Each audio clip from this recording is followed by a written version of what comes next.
YouTube, what it do? We are outside today with the whips. One in particularly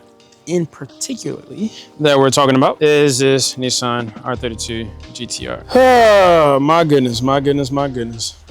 So I'm gonna keep it a bean with you. The car's been fun, like for real. I've been enjoying it. It's been working great. The LS is perfect for this car. Love it to death. Yeah, gas mileage isn't bad. It handles good. It stops good. The 6-speed transmission, great. But if you can't tell, that front end is sitting a little higher than it normally is. And if you wanna look at the rear, which, yes, I gotta still get all this stuff fixed. Something's messing up there. And you guessed it, the motor and trans. Let's take a look. So first things first, this thing needs to be washed, like badly. Wires need to get tucked properly, just a little bit. Really, it's really not horrible, but just a few of the wires can be done better. Got a few things broken got a few things that broke in the midst of this motor and trans getting taken out. One being the wire that goes to the clutch slave cylinder reservoir. This car is just extremely comfortable. The seat, I miss driving it already, and I only haven't drove it for like 2 weeks, maybe a week and a half.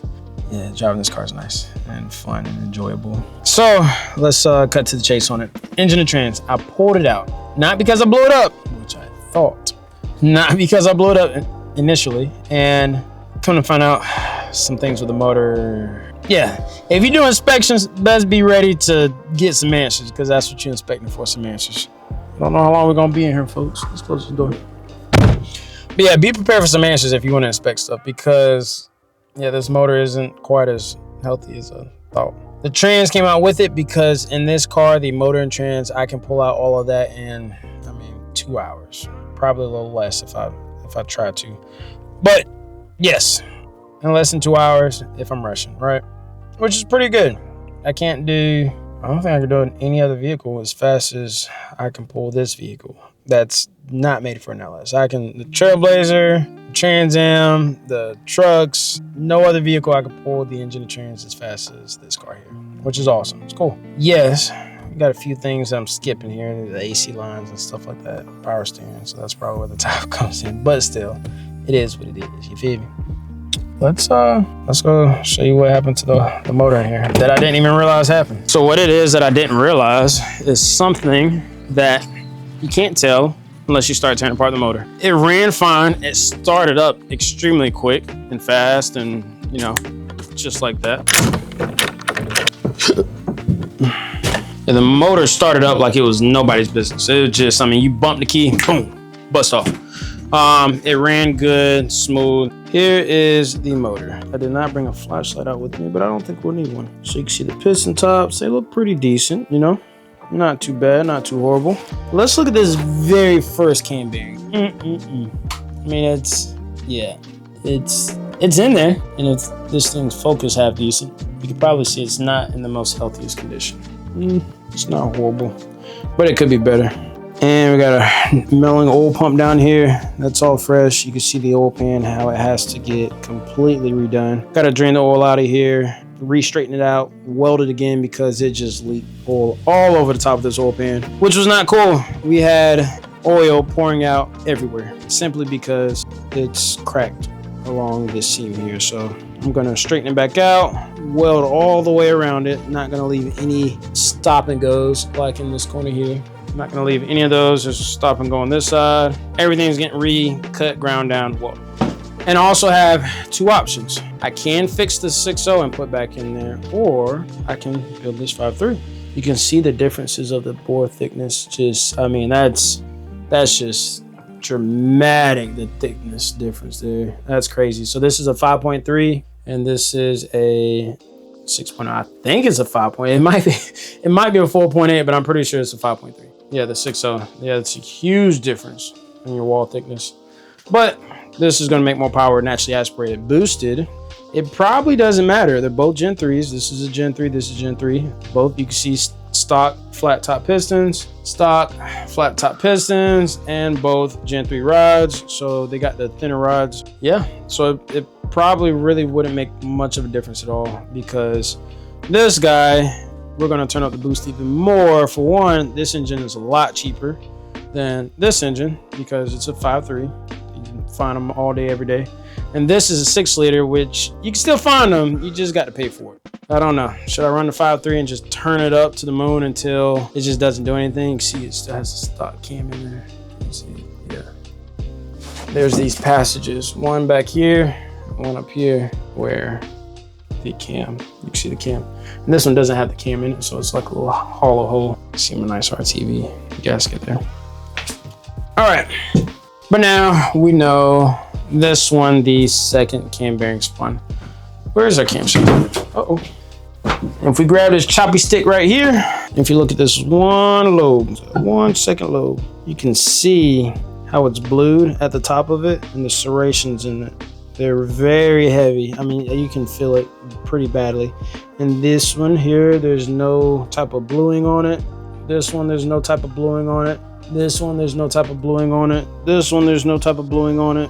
Just that one. You can see the top and bottom side is bluing and it's all chewed up. So as bad as I want to use this cam, and you're like, Joe, why would you want to use a cam that you know ain't good? To see how long it lasts. That's simple answer. To see how long it lasts, to see what happens, to see what it does, and to see how much power it still makes. That cam bearing is definitely spun. I just, gotta weigh out my options here. So like I said, 5.360. Let me know, which one would you do? Like, would you put, and that's the thing, I honestly think I can make the same amount of power out of the 5.3, just simply turning up the boost more. But which one would you do? Yes, the R32 is lovely, but we have to get some other things out of the way and situated. Probably won't stay. Let's see if this bad boy got some juice. Put it in neutral. Like a top. Yes, LS1 power. So in the Trans Am, really just getting this moved out of the way. Oh, snap. This thing sounds good. Let's get this Trans Am moved. We're getting this thing moved out of the way because we are going to truck, which is the SS, to do some modification. I know. Why are you doing everything all at once? Well, I didn't quite want for it, to be honest with you. I didn't quite want to work on all this stuff all at one time. I didn't want to work on none of this all at one time. But my hopes was to take some parts, and this may get hit, some parts off of the GTR engine to put on the SS engine. Just because, take the long route.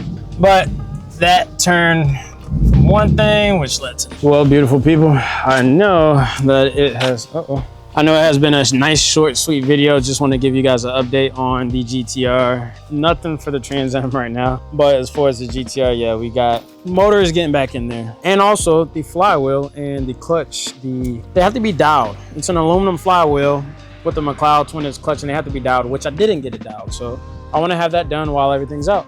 But as far as Trailblazer, yes, yeah, this thing has got to get right. So if I haven't told you before, or if you haven't been keeping up with some of the stories and stuff I've been posting, the motor in this truck, yes, it starts and runs. I mean, I can crank it right now.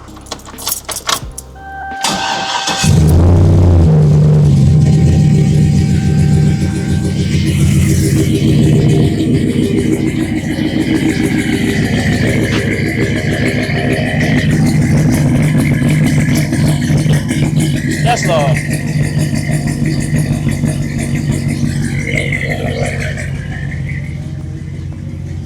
Thing sounding good, but switch off oil pressure just above 40 psi like it always has been. I don't know if y'all can hear that. That thing sounds good. But the issue we have here is the cam lobes. A few of the cam lobes on this cam are chewed up, shot, just ruined. It needs a new cam and it needs lifters. That has to happen. It's gonna happen soon.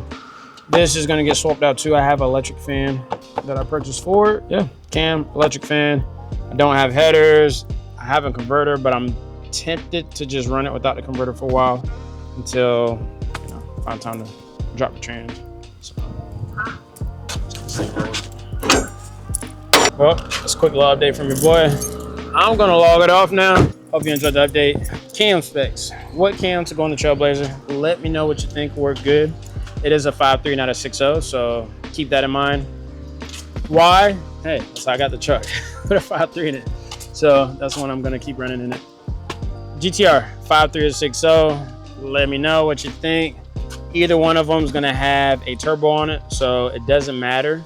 And cam selection for the 5360 that goes back into it. Should I keep the same? It's the Elgin 1840. The sloppy, sloppy cam, sloppy stage 2 cam, whatever. But yeah, should I keep that or switch to a different cam that works? I don't know, better, worse, whatever, turbo. Let me know what you think. Hope you enjoyed this video and this update for you. And we'll see you in the next one, folks. Peace.